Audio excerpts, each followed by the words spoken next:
The sight of those dirty grey socks draped across my grandmother's antique mahogany dresser made my blood boil. They weren't just socks, they were a declaration of war. I'm Isabella, and 6 months ago, I inherited this beautiful Victorian house from my grandmother.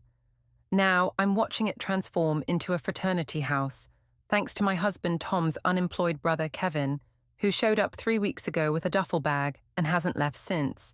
"Kevin," I called out, my voice echoing through the hallway. "Could you please come here?" The bass from his speakers vibrated through the floorboards.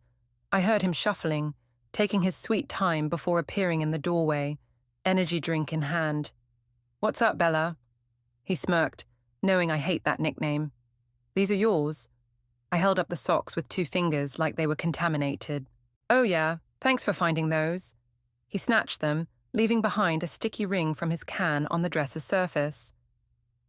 "This dresser is over 100 years old," I said, already reaching for the furniture polish. "Could you please keep your things in your room?" "Jesus, you're so uptight. It's just furniture." Just furniture. The words hit me like a slap. This wasn't just furniture. It was my grandmother's legacy, pieces she'd carefully preserved for decades. That evening, Tom came home to find me organizing my home office. I had a major presentation the next day, and the last thing I needed was Kevin's chaos. "Babe, you need to relax about Kevin," Tom said, loosening his tie. "He's family." "Family doesn't mean he gets to treat our home like a dump," I replied, sorting through my papers. "I have that Morrison account presentation tomorrow, and he's having people over again." "He's just trying to network for job opportunities," Tom defended. I laughed bitterly. "Network? Tom, they're playing beer pong in the living room." As if on cue, a roar of laughter erupted from downstairs, followed by the distinct sound of something crashing. "I'll talk to him," Tom promised, but his tone suggested otherwise.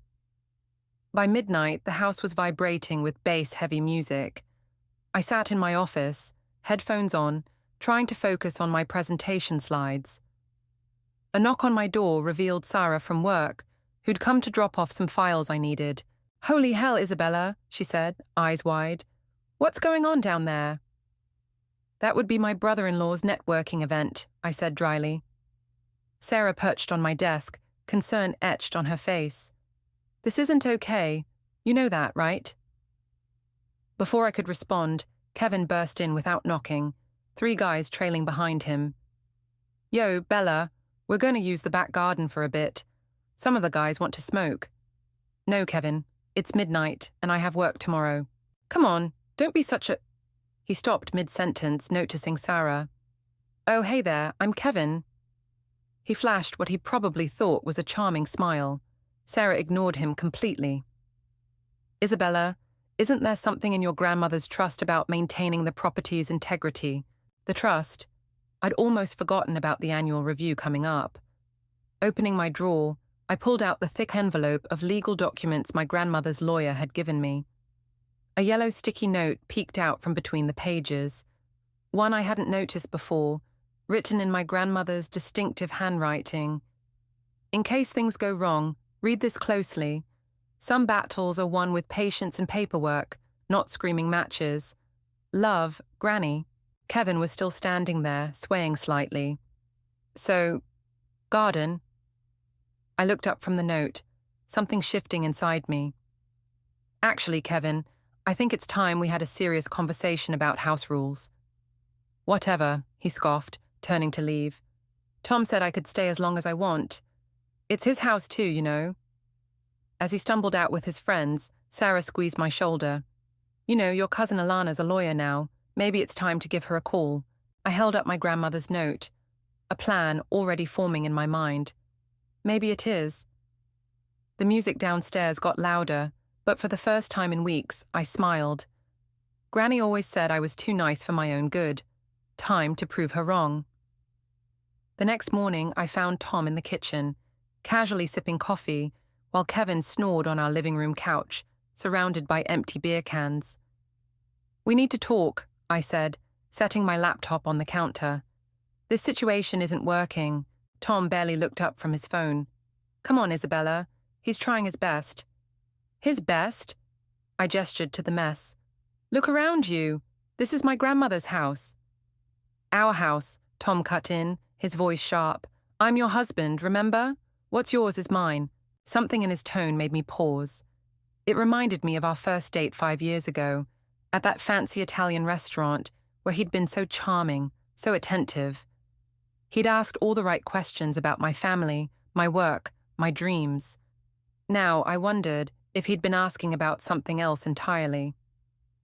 Actually, I said slowly, we need to be clear about something. This house was left to me specifically.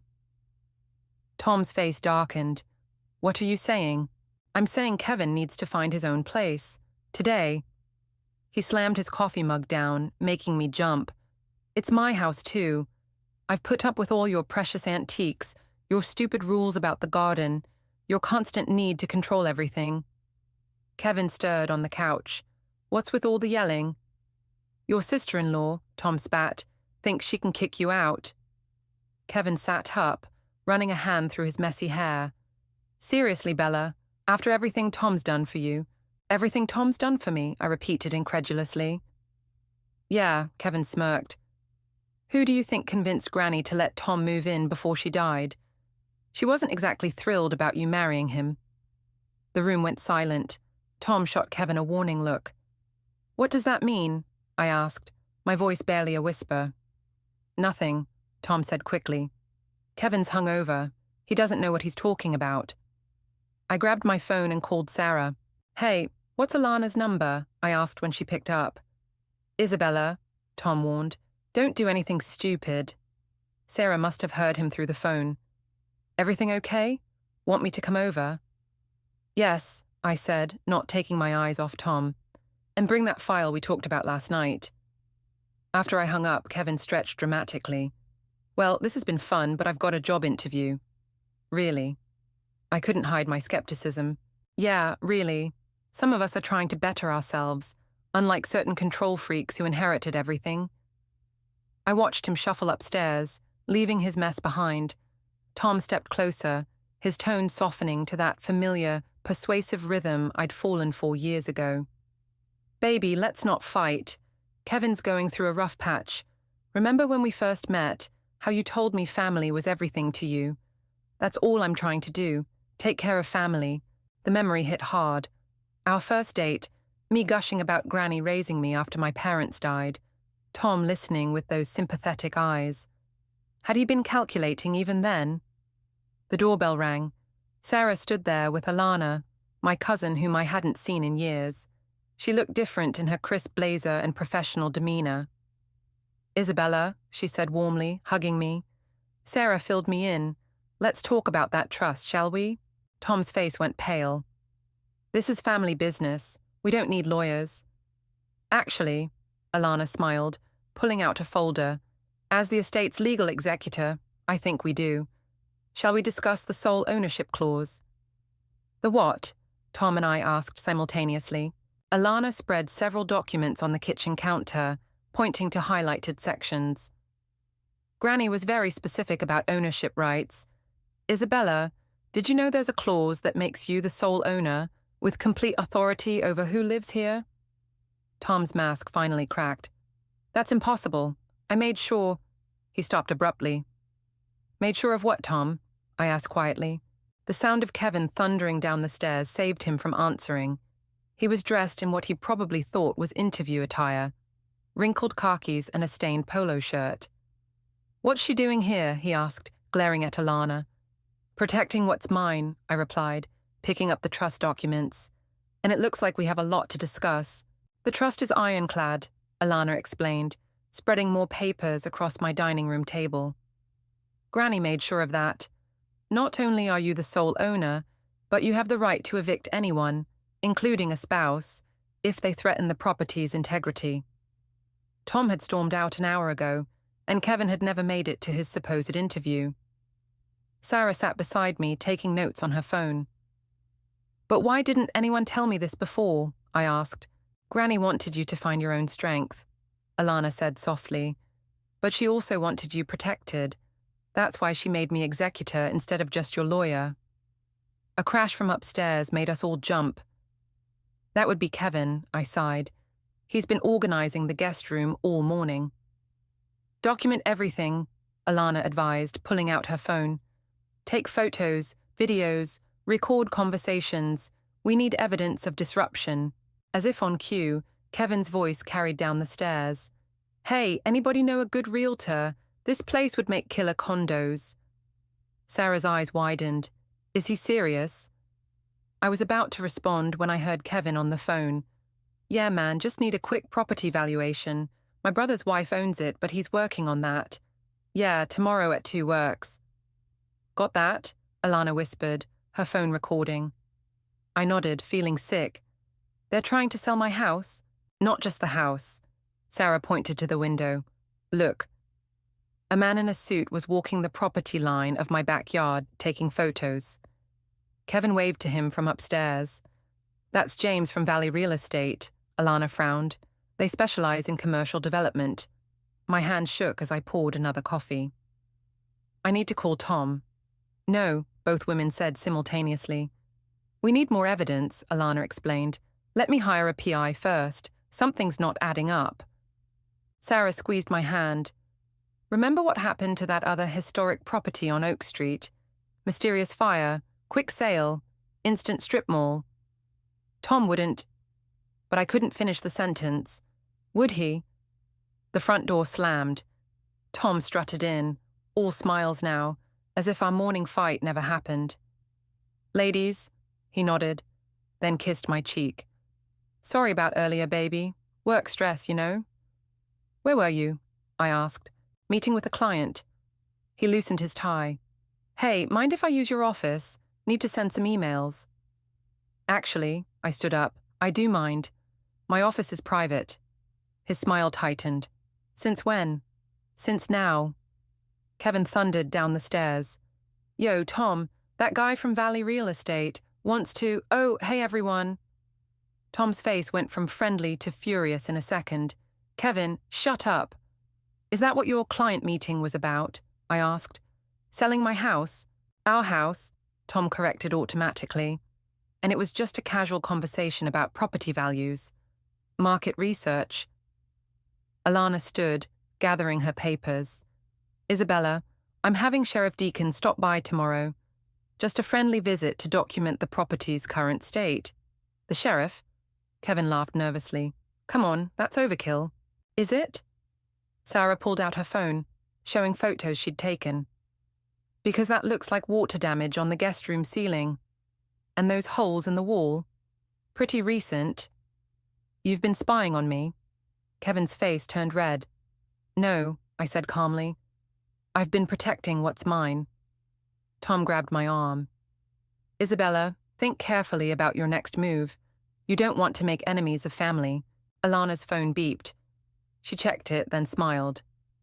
Speaking of family, my PI friend just sent something interesting. Want to see what your husband's been up to for the past year? She held up her phone, showing surveillance photos of Tom meeting with developers, real estate agents, even a contractor, all at times he'd claimed to be working. That's private, Tom lunged for the phone. Like my grandmother's house. I stepped between them. Like my inheritance. Isabella. Tom's voice held a warning. Save it, I cut him off. Sheriff Deacon will be here tomorrow at 10. I suggest you both be ready to answer some questions. After they skulked away, Sarah hugged me. You okay? I watched Tom and Kevin having a heated, whispered argument in the driveway. No, but I will be. Good, Alana said, pulling out one more document. Because there's something else you need to see about your marriage license. The marriage license trembled in my hands. This can't be right. The dates don't lie, Alana said, pointing to another document. Tom registered his business 3 days after meeting you. And look at the initial investors. Valley Real Estate, I whispered. They've been planning this for 5 years. Sarah leaned over my shoulder. Look at the business address. It's your grandmother's property. My head spun as pieces clicked into place. The frequent business calls in the garden. The mysterious property assessors Tom claimed were just lost tourists. his insistence on handling all communication with Granny's lawyer before she passed. "I've been such an idiot," I said. "No," Alana corrected. "You've been manipulated by experts, but now we have proof." My phone buzzed. A text from Kevin. "We need to talk. Alone." "Don't," Sarah warned. "I have to." I stood up. "But first, let's set up some insurance." 10 minutes later, with Sarah's phone discreetly recording from the bookshelf, I met Kevin in the kitchen. He looked nervous, fidgeting with an envelope. "Tom doesn't know I'm showing you this," he said, sliding it across the counter. "But you need to understand. We're not the bad guys here. Inside were property development plans. My house, my grandmother's house, had been redrawn as luxury condos. The garden where I grew up was labeled Phase 1 parking structure. When? My voice was surprisingly steady. "Tom's been working on this since before you met. Valley Real Estate needed a way in, and you—" He shrugged. "You were the key. So my whole marriage is a business transaction. Look, it's not personal. It's just, if you say business, I will throw this coffee in your face." He backed away. Okay, but think about it. You'd get a cut. Serious money. Better than this old house. This old house is my home. Come on, Isabella. You really think Tom married you for your sparkling personality?" The words hit like a slap. Upstairs, something crashed. "What was that?" I started toward the stairs. "Nothing." Kevin blocked my path. "Probably just the cat." "I don't have a cat." I pushed past him, taking the stairs 2 at a time. The guest room door was closed, but I could hear rustling inside. "Tom," I called out. "What are you doing in there?" No answer. I turned the handle. Locked. "Looking for this?" Sarah appeared behind me, holding up a spare key. "Found Tom making copies earlier. Good thing I switched them." The door swung open. Tom stood frozen, my grandmother's antique desk drawers open, papers scattered everywhere. "The trust," I realized. "You're looking for the original trust." "Isabella, I can explain." "Save it." I pulled out my phone. "Alana, you there?"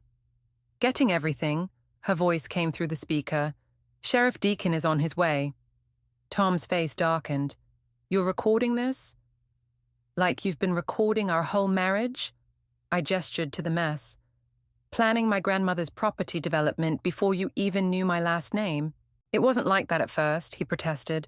"But when the opportunity came up—" "When did it change, Tom? When did I stop being your wife and become just another signature on a contract?" Kevin appeared in the doorway. "Guys, there's a police car outside."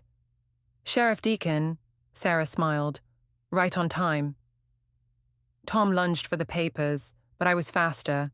5 years of yoga finally paid off as I snatched the documents away. "Don't bother," I said. "They're copies. Alana has the originals in a safe place." Heavy footsteps on the stairs announced Sheriff Deacon's arrival. He took in the scene, the ransacked room, Tom's guilty face, Kevin's nervous fidgeting. "Everything okay here, Mrs. Isabella?" "No," I replied calmly, "but it will be. I'd like to file for an emergency eviction." "You can't do this," Tom growled. "Actually," Alana's voice came through my phone, "according to the trust's codicil about fraudulent marriage and property exploitation, she absolutely can." Sheriff Deacon pulled out his notepad. "Shall we begin the paperwork?" For the first time in years, I felt my grandmother's presence, strong and proud. "Yes," I said. "Let's start with the real estate fraud. By order of the county court," Sheriff Deacon read from the official document, "Kevin is hereby required to vacate the premises within 72 hours. We stood in the living room, Tom red-faced, Kevin pale, Sarah filming everything on her phone, and Alana looking professionally satisfied. "This is ridiculous," Kevin sputtered. "You can't just throw me out." "Actually," Sheriff Deacon continued, "failure to comply will result in immediate arrest for trespassing. The property owner has provided substantial evidence of property damage and harassment." "Property owner?" Tom stepped forward. "I'm her husband. I have rights." Alana cleared her throat. "About that." She pulled out another document. According to the trust's marriage clause, any attempt to exploit the property for commercial gain automatically nullifies spousal claims to the estate. You're bluffing, Tom sneered. Would you like to test that theory in court? Alana raised an eyebrow. I'm sure Valley Real Estate would love to explain their involvement in a fraud case. Kevin started pacing. Tom, do something.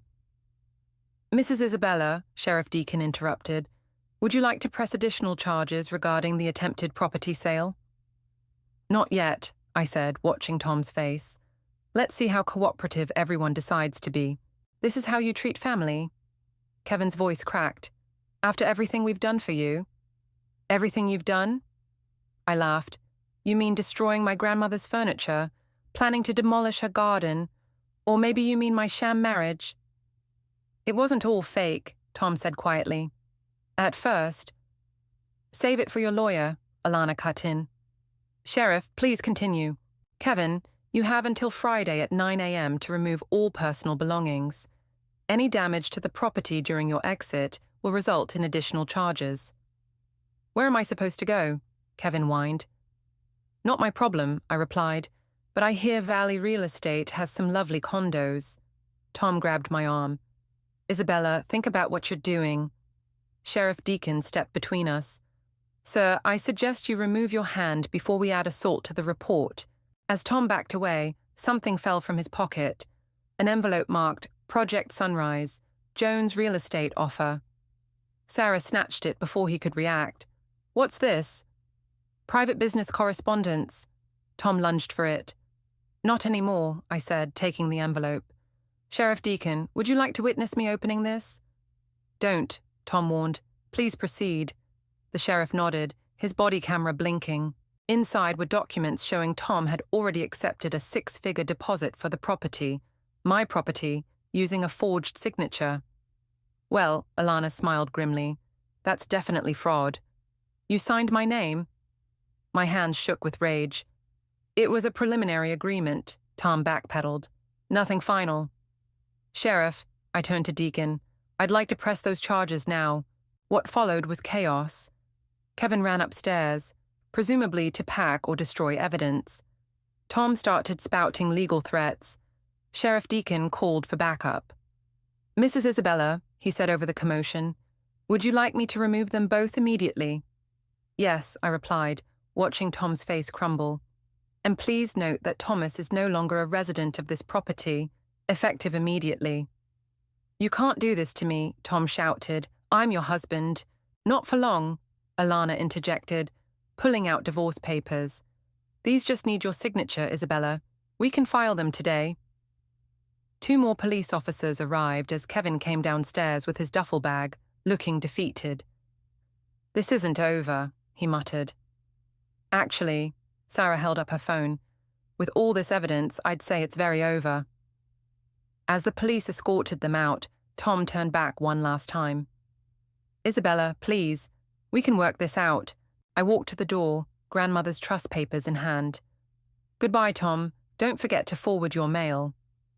The door closed with a satisfying click. Through the window, I watched them load into separate cars, Tom to meet with his lawyer, Kevin to wherever he could crash. Isabella? Sarah touched my shoulder. You okay? No, I admitted, but I will be. Good, Alana said, because there's something else you should see. Remember that bank account Tom set up in your name? She opened her laptop, revealing a trail of transactions that made my blood run cold. Oh my God, I whispered. What else has he done? $500,000? I stared at the bank statements. How did he hide this? Shell companies, Alana explained, scrolling through transactions. He's been siphoning money from fake renovation projects, all authorized with forged signatures. Sarah leaned closer to the laptop screen. Look at these payments to Valley Real Estate. Monthly deposits since your wedding day. A knock at the door made us jump. Sheriff Deacon stood there, holding a box of files his deputies had confiscated from Tom's home office.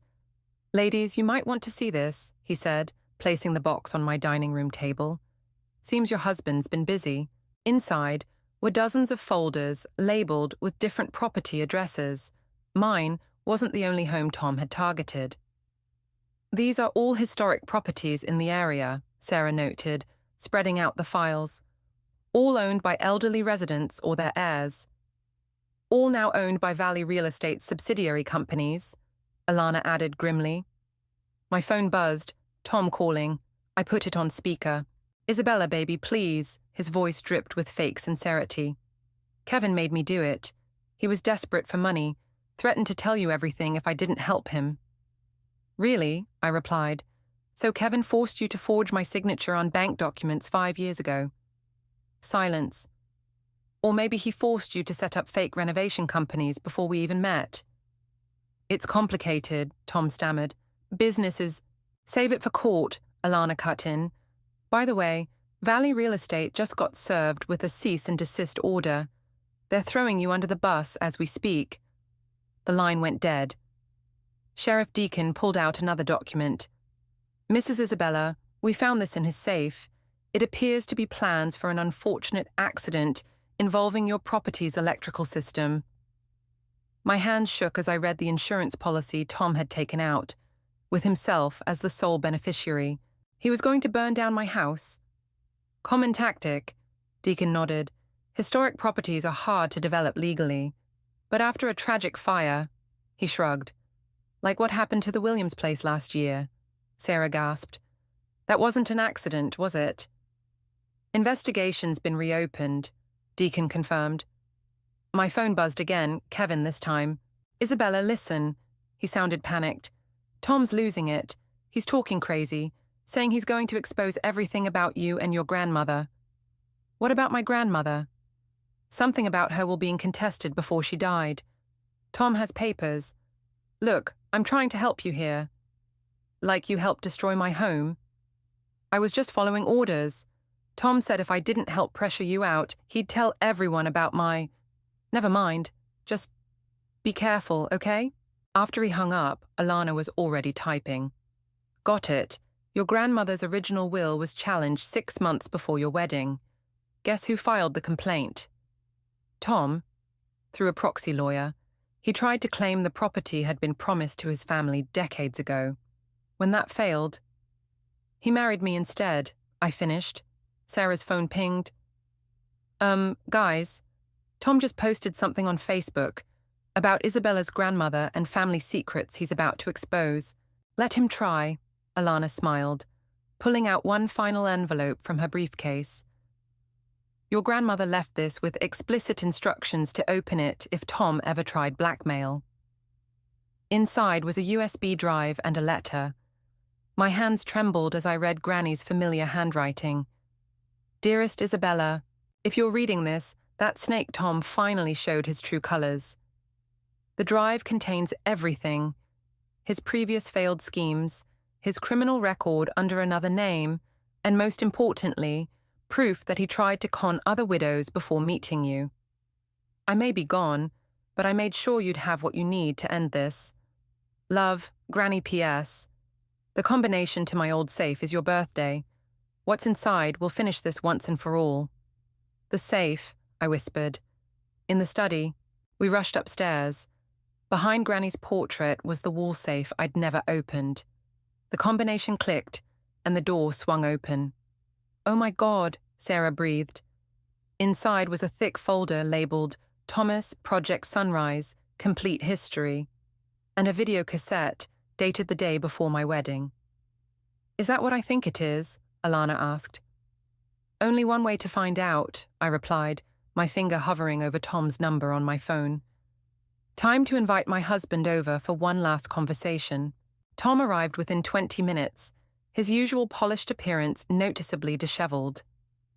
Sheriff Deacon waited discreetly in his car outside while Sarah and Alana positioned themselves strategically around my living room. You wanted to talk? Tom tried to sound confident, but his eyes kept darting to the manila folder on the coffee table. Sit down, I gestured to the armchair. Let's discuss your Facebook threats. Those weren't threats, he smoothed his tie nervously.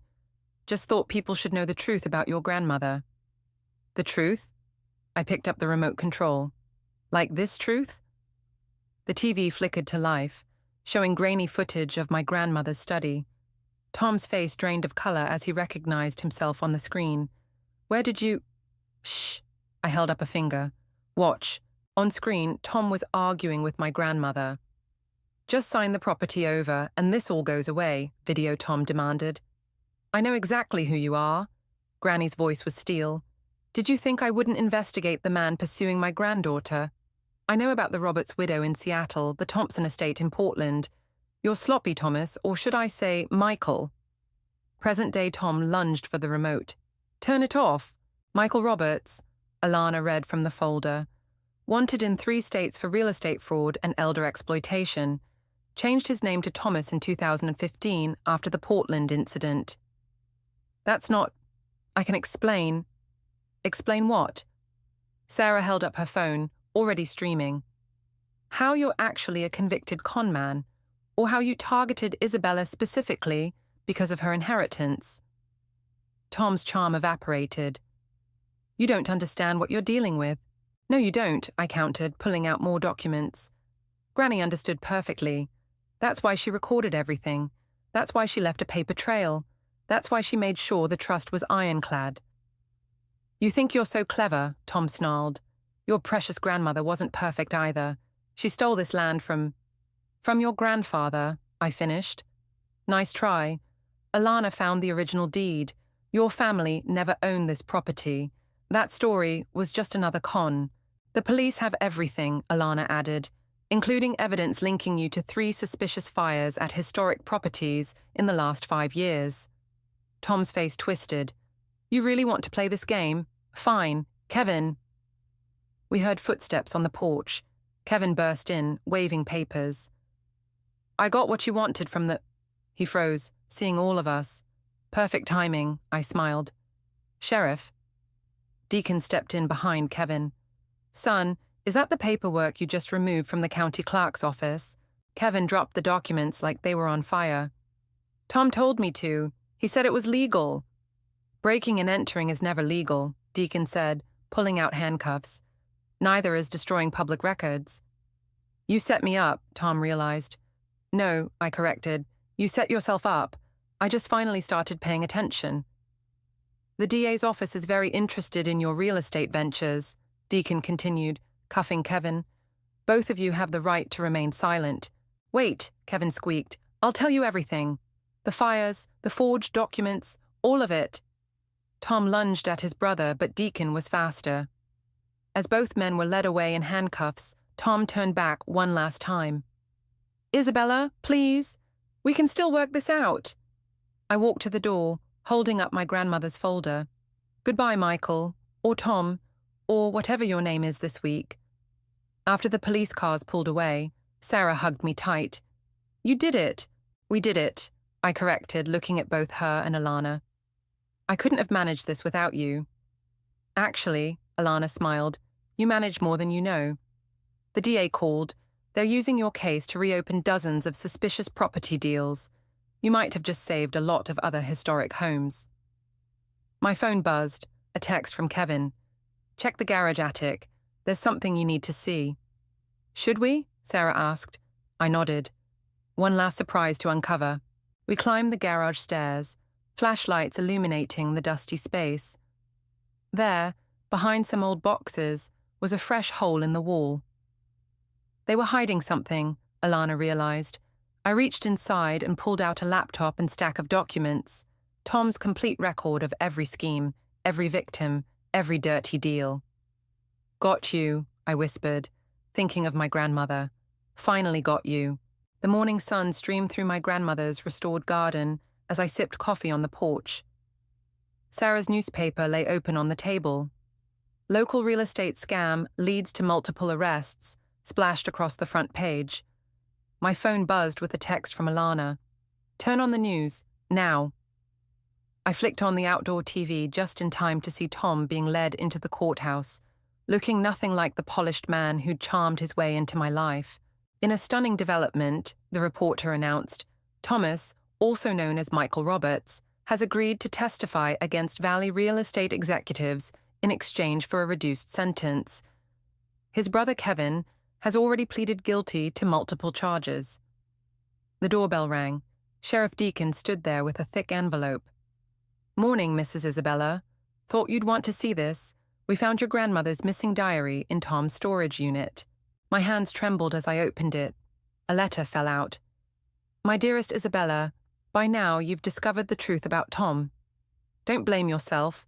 Blame me for not telling you sooner. I wanted you to find your own strength, to realize you didn't need a man to complete you. You just needed to trust yourself. The garden you're probably sitting in right now, it's where I first learned to stand up for myself against men who thought they could take what was mine. Plant something new there. Watch it grow. Let it remind you that beautiful things can bloom after the storm. All my love, Granny." "Mrs. Isabella?" Deacon cleared his throat. "There's something else. Those other families Tom scammed. They're here." I looked past him to see a group of people gathering in my driveway. Elderly women, young couples, all victims of Tom's schemes.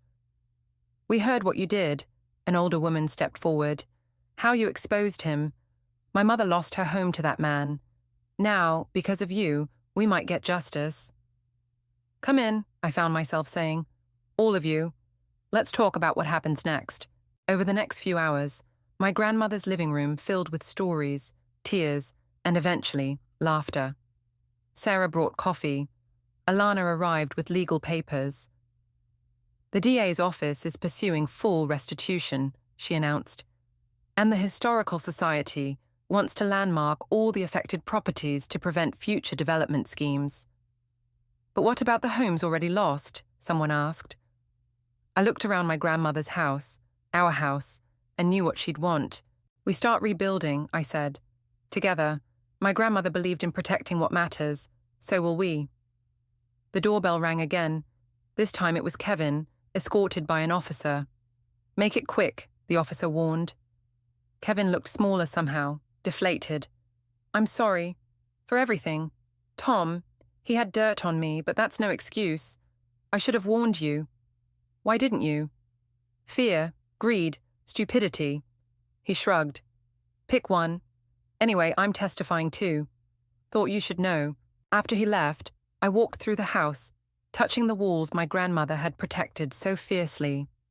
In her study, I found one last note taped inside her favorite book. "P.S. Check behind the rose trellis. I left something there for when you were ready." In the garden, behind the climbing roses, I found a small metal box. Inside was a key and another note. "This key opens the boathouse at the lake. Remember those summers we spent there? The property developers wanted that too. I bought it. It's yours now. Some battles are worth fighting, sweet girl. Some victories need to be shared. Love always, Granny." I pulled out my phone, texted Sarah and Alana. "Pack your bags. We're going to the lake." Then I looked at the gathered families in my living room, all healing from the same wounds.